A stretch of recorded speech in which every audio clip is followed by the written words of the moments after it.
ఇక్కడ వాళ్ళిద్దరు ఇప్పుడున్నటువంటి చీఫ్ సెక్రటరీ రామకృష్ణారావు గారు ఉన్నారు. ఇంతకుముందు ఆర్థిక శాఖలో ఉండే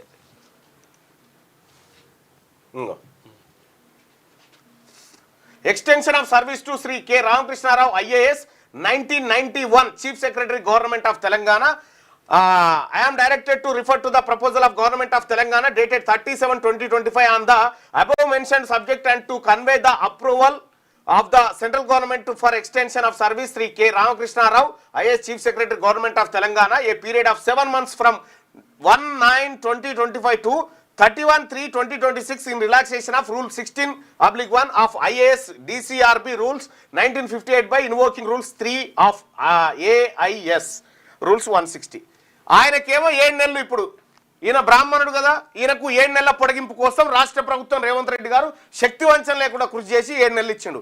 ఒక్క బీసీ నిజంగా బీసీ చీఫ్ సెక్రటరీ కాకుండా అంటే అయ్యే అవకాశం ఉండే. మన బుర్ర వెంకటేశం ఉన్నాడు కదా, బుర్ర వెంకటేశం గారికి చీఫ్ సెక్రటరీ అయ్యే అవకాశం ఉండే.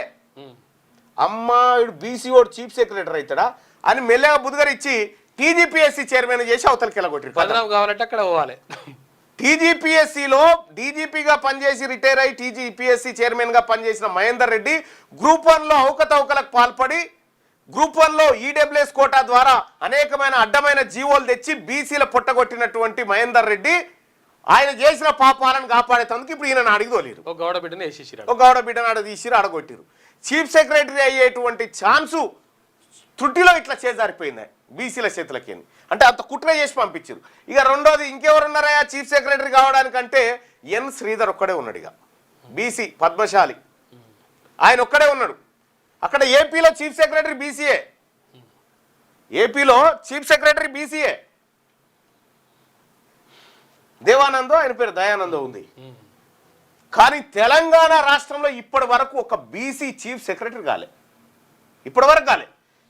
ఇక వీళ్ళ ఎక్స్టెన్షన్ల కోసం వీళ్ళ ఆరాటాలు పోరాటాలన్నీ ఉంటాయి.